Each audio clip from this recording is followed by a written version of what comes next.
man, Yeah, it's great to meet you. yeah, Thank you you so too. much for talking about the new album. I appreciate it. My pleasure. So let's begin our journey before we get into multiverse by asking you this.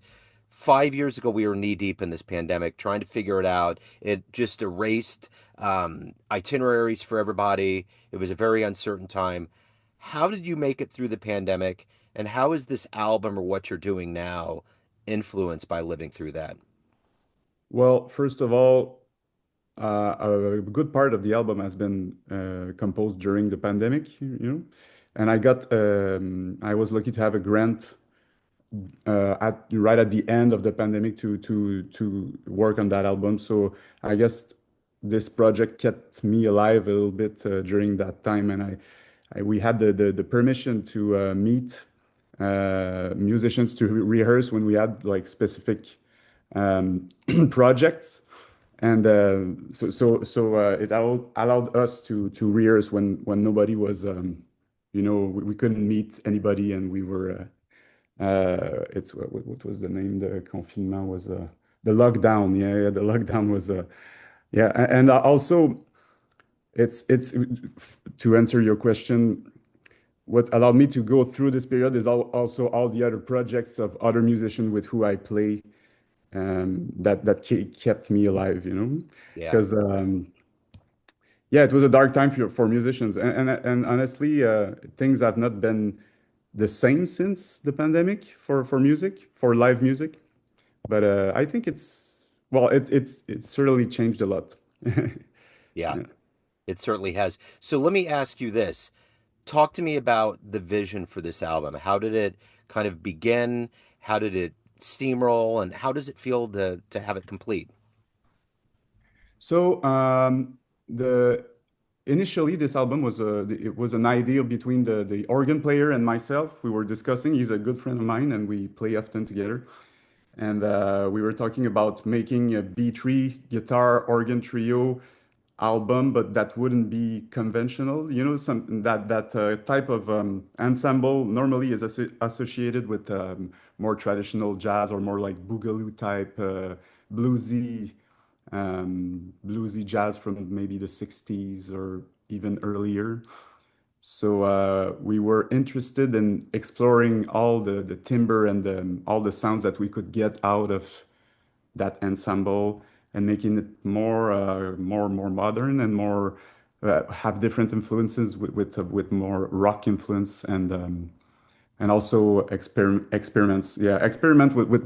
with that sound. And we decided to include the drummer whose name is Louis-Vincent Hamel, which is a fantastic drummer, and it's so easy to play with him.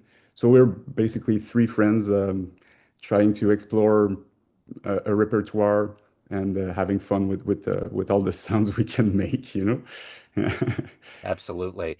Yeah. So let me ask you this. What are you ultimately hoping the listener gets from this album? Um, I hope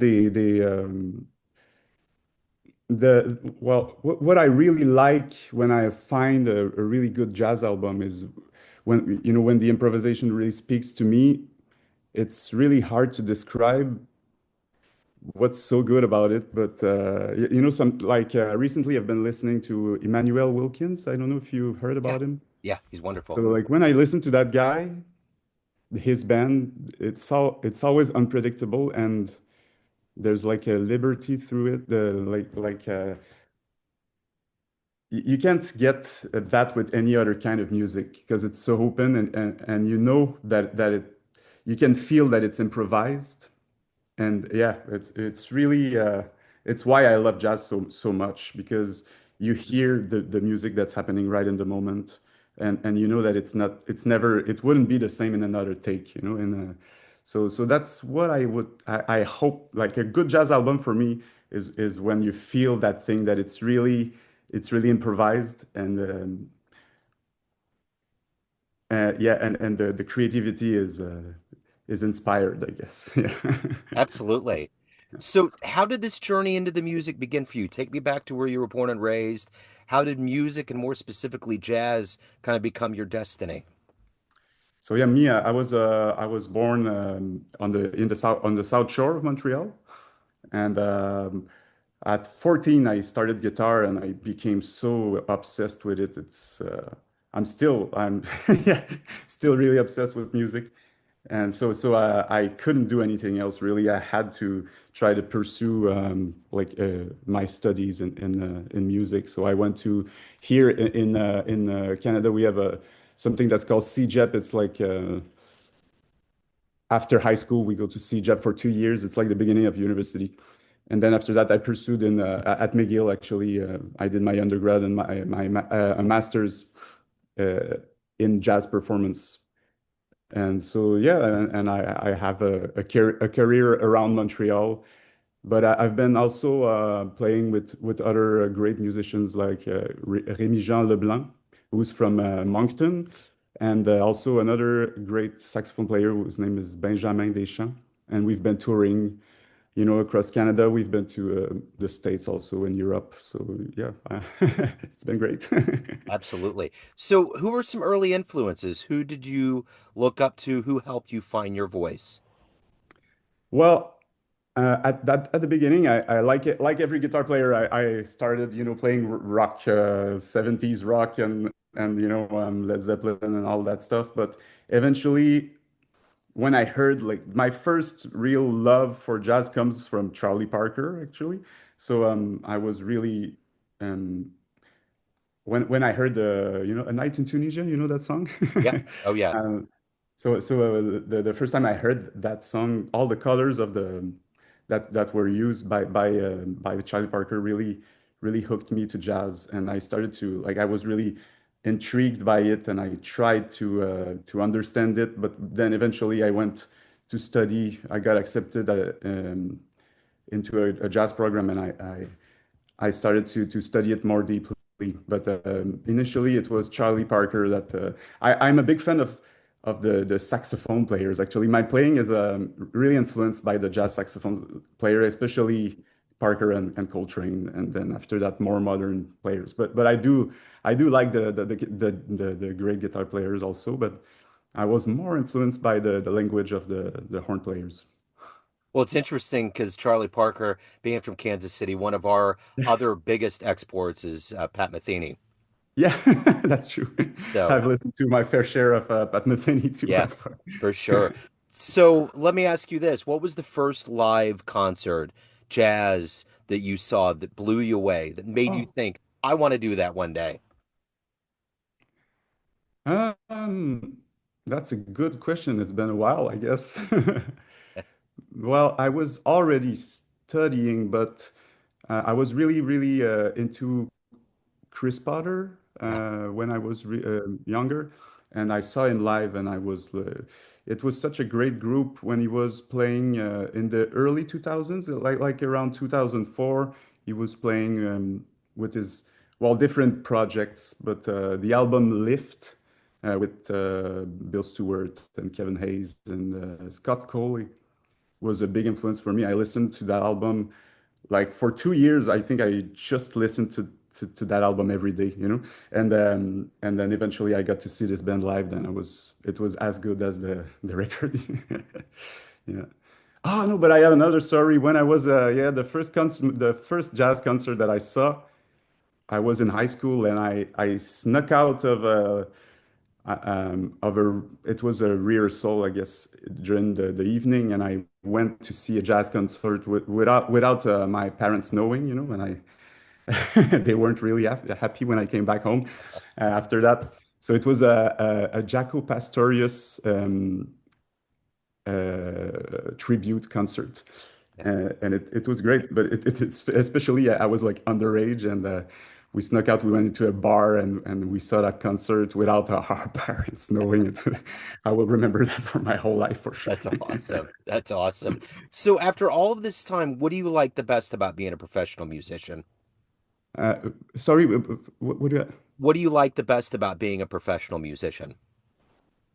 What I like the best is actually really playing music for me is probably 90% of the thing, but I do like that there's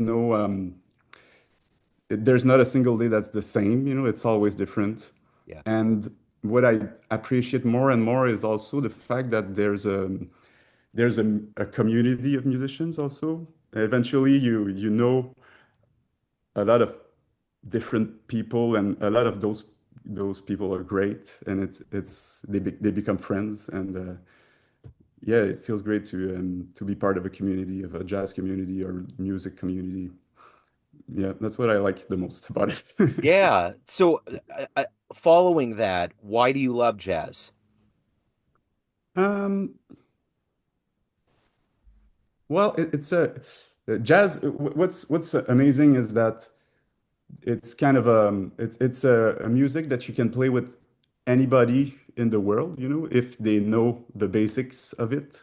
So, for example, tonight I have a gig with a singer I've never played with her in my whole life, and we didn't rehearse, and we're gonna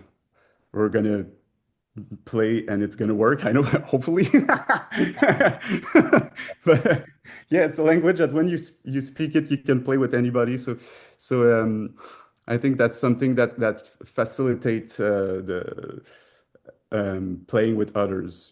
As if you're a classical musician or a rock musician, you have to have a repertoire that you share with the. You cannot like jump in and play something right at the moment. Yeah. Yeah. So, what are you doing for promotion for this album? Where can people get a copy? All of the good business. Well, it's my first album, so I've been trying to figure it out actually, and so I've been doing the press relation by myself, and I got a list where I found you by Ernesto Cervini, Yes. from.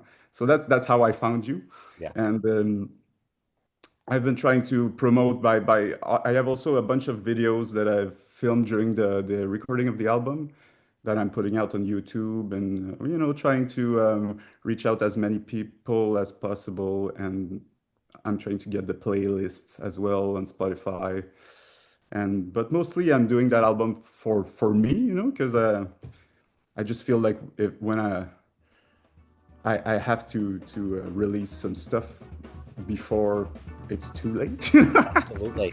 I have to do it, and I plan on continue to release stuff just for the accomplishment, I guess. Yeah, yeah. Yeah. So, do you feel any pressure for this being a debut? What's your take on this is your first real shout out into the jazz world? How does that feel? Well, I know that I have a lot of friends that play guitar that were like saying to me like, when is your when is your first album? And I've been like I've been waiting too long for doing it, so a lot of person are like waiting for it, I think, in Montreal, but there's not much pressure. It's my first album, and That's cool. yeah. That's cool. Well, I will put all these links in the show notes. It's wonderful to talk. It's wonderful to meet you. Best of luck on this release, and hopefully we Thanks. catch up down the line. Thanks a lot. Thank you very much. Yes, absolutely. Jazz fans, Joe Domino here, the host of the weekly Neon Jazz radio show and regular interview series being produced and distributed from Lee Summit, Missouri. We are very excited to let you know about the second annual Lee Summit Jazz Festival taking place again this summer on June 28th at the Bridge Space, located at 210 Southwest Market Street in downtown Lee Summit. Following the success of the 2024 festival, the lineup will include Lee Summit students, Casey Area Youth Jazz, Paganova with Michael Pagan, Horoscope with Stan Kessler, Brad Gregory, Adam Larson, and the Lee Summit Jazz Orchestra. There will also be food trucks and vendors to round out a day of celebration. Early bird tickets are 2 for $30, and all details can be found at lsjazzfest.com. We can't wait to see you there.